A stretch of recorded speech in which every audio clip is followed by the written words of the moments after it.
최현배 교수님이와 모든 분들께 진심으로 감사의 인사를 드립니다.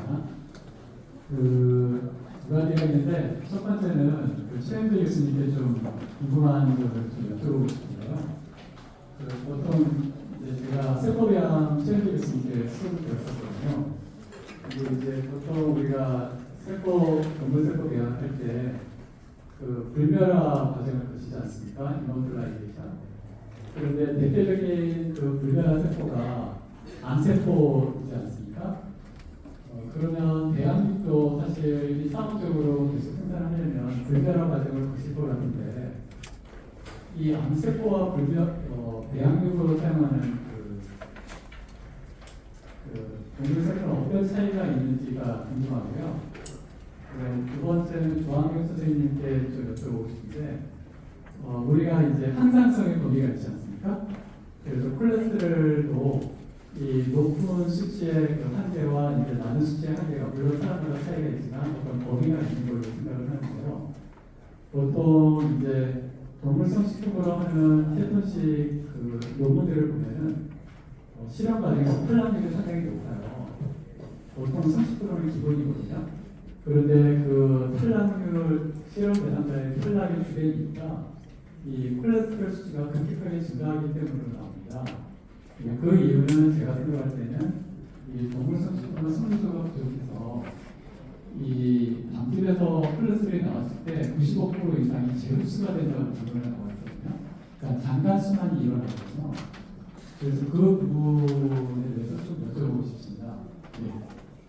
제가 먼저 대답을 할게요. 오늘 질문해 주신 우리 이광조 박사님은 전형적인 친식주의자예요. 그리고 제 강의를 이제 박사과정 때 들었죠? 박사과정 때 제가 내분장을 가르쳤는데 토론을 참 많이 했습니다. 그래서 이광조 박사가 그런 이렇게 해주고 제가 대답하고 또 토론하고 그래서 그 시간으로 한 시간 저한테는 가장 즐거운 시간이었습니다. 왜냐하면 학생들한테 질문을 받고 토론을 받고 하는 그런 오늘 질문해 주고 그렇고 첫 번째도 그렇고 두 번째도 마찬가지인데 아까 제가 여기서 설명할 때 세포 그림을 설명할 때 세포 배양은 네 가지 요소가 들어갑니다. 하나가 배양, 또 하나가 이제 얘기한 그런 배지들을 잘 자라게 하려고 하는 세포가 있습니다. 그 세포가 우리가 배양하는 세포들은 다 모놀레 역할을 지금 합니다. 즉 뭐냐면 표면에 달라붙은 세포예요. 그런 그렇게 하고 그걸 배양하는 배양기가 있어야 되거든요. 근데 이제 우리 이광조 박사가 나한테 질문한 거는 배양 세포에서 불멸화 세포를 질문했어요. 그게 뭐냐면 세포를 우리가 아예 아까 줄기세포를 만들었어요. 줄기세포를 만드는 방법 두 가지. 엠브리오닉 셀에서 이렇게 만드는 세포가 있고 그렇게 해서 또 하나는 이제 많이 쓰는 것이 프로리턴트 포드, 인디우스 프로틴 어떤 물질을 넣어가지고 유도시키는 거예요. 그렇게 해가지고 줄기세포를 만들어요. 그 다음에 이제 세 번째 우리 이광조 박사가 준비하는 것이 불멸화 세포주의예요. 이건 뭐냐면 세포에다가 동물세포에다가 수명을 연장시킬 수 있는 세포를 대개 옹코진 세포, 암세포 종류예요. 그런 세포의 종류를 그 중에서 암으로 가지는 않게 하면서 수명을 3 내지 4배 정도 증가시킬 수 있게 해서 하는 세포예요. 그게 불멸화 세포예요.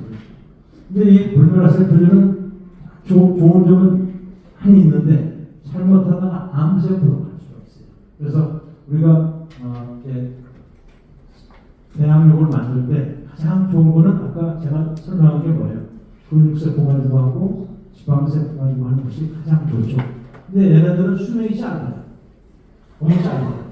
그러니까 이 수명을 늘게 하고 싶어서 지금 얘기한 불멸화 세포를 만들어가지고 아까 얘기한 옹코진의 일부 유전자를 집어넣어가지고 수명을 3, 4배 정도만 증가시키는 경우가 있고 이제 요거 가지고 좀 불만이 있는 사람들은 아예 플로레센트 스템셀이라고 해가지고 유전자를 집어넣어가지고 그걸 갖다 불멸화 완전히 스템셀로 바꿔주는 거예요.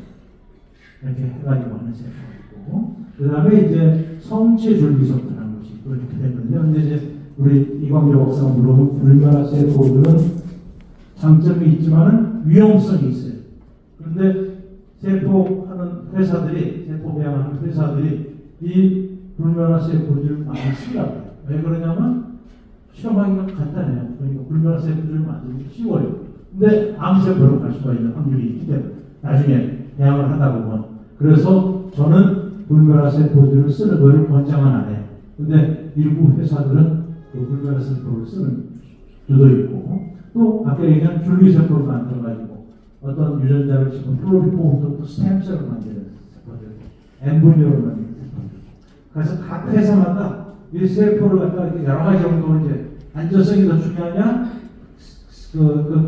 그걸 갖다가 생산성이 더 중요하냐. 그 생산성이 중요한 거는 줄기세포 같은 거 만들어가지고 하는 게 가장 좋죠. 근데 이건 어떻게 될지 모르는 거거든요.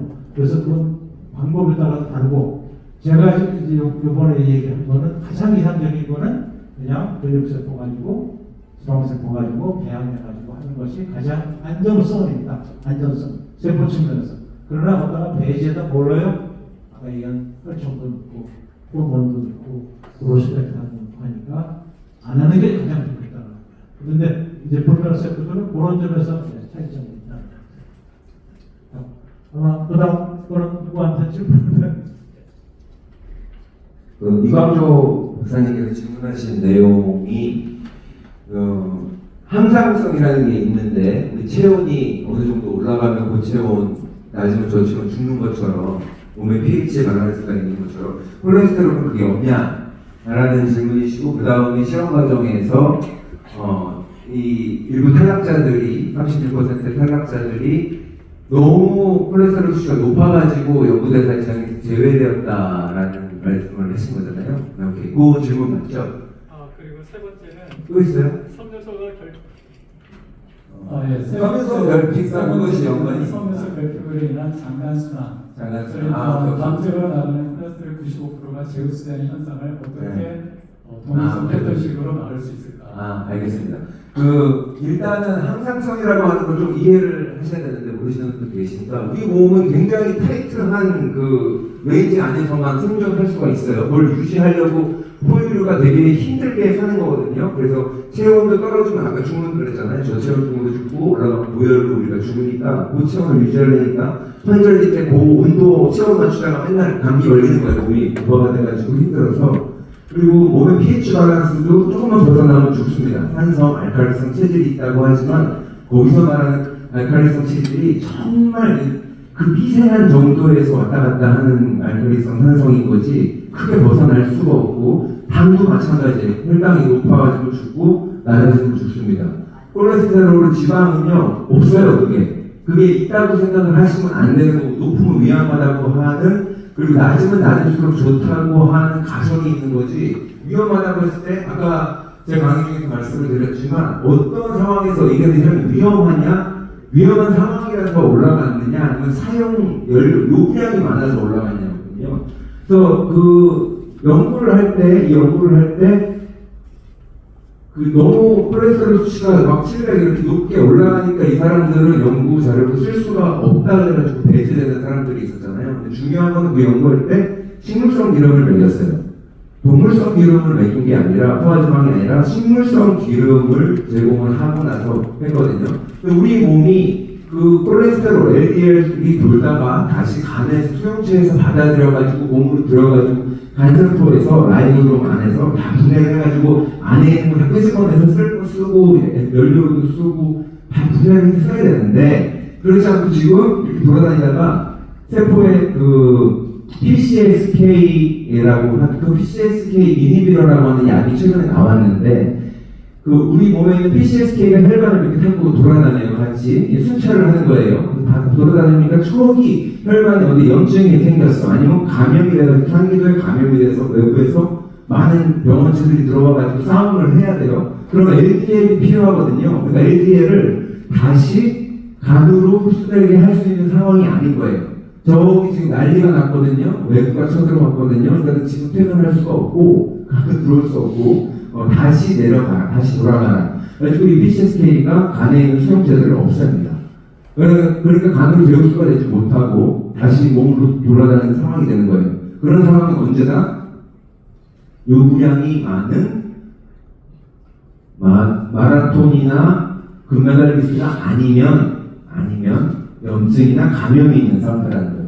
면역력에 문제가 생겼을 때, 몸의 상태에 문제가 생겼을 때. 그리고 실험한 과정에서는 그때 어떤 거를 먹였느냐를 볼 때는 항상 다 식물성 기름. 우리가 그리고 식물성 기름을 주의하라고 하잖아요.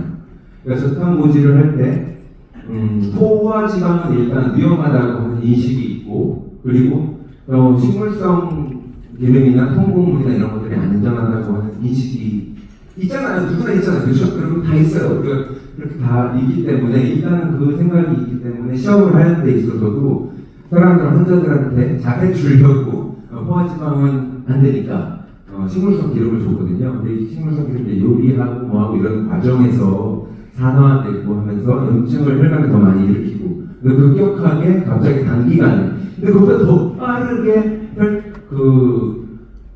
빠르게 콜레스테롤 수치를 올리는 거는 당이에요. 포도당, 프룩토스, 갈락토스. 인간이 예전에는 충분히 가져보지 못했던 당이 100년 이내에 최근 들어서 급격하게 증가하면서 우리 몸의 시스템은 어디든지 염증이 생기면 찢어지면 다 그걸 고치게끔 굉장히 효율적으로 우리가 진화를 하거든요. 안 그러면 죽으니까 어디에서 다치더라도 항상 클라시 생겨가지고 딱지를 일으켜서 막는. 근데 최근 100년 사이에는 그 상처가 혈관 안에서 일어난다고요. 먹는 것 때문에, 미세먼지 때문에, 담배, 니코틴이 됐든 타르가 됐든 이 안에 혈관 안에서 상처가 나니까 그거를 항상 우리가 염증이, 그래서 그거에 의해서 그거를 처리하기 위해서 올라가는 LDL을 낮출들이 아니라 염증과 싸워야 한다고 강조를 드리는 거고, 그 염증을 싸우는 거는 지방은 맞습니다. 지방이 맞아요. 근데 식물성 지방 같은 경우는 가열하지 않는 지방, 올리브유, 아보카도유 이런 거 코코넛 좋죠. 굉장히 좋고.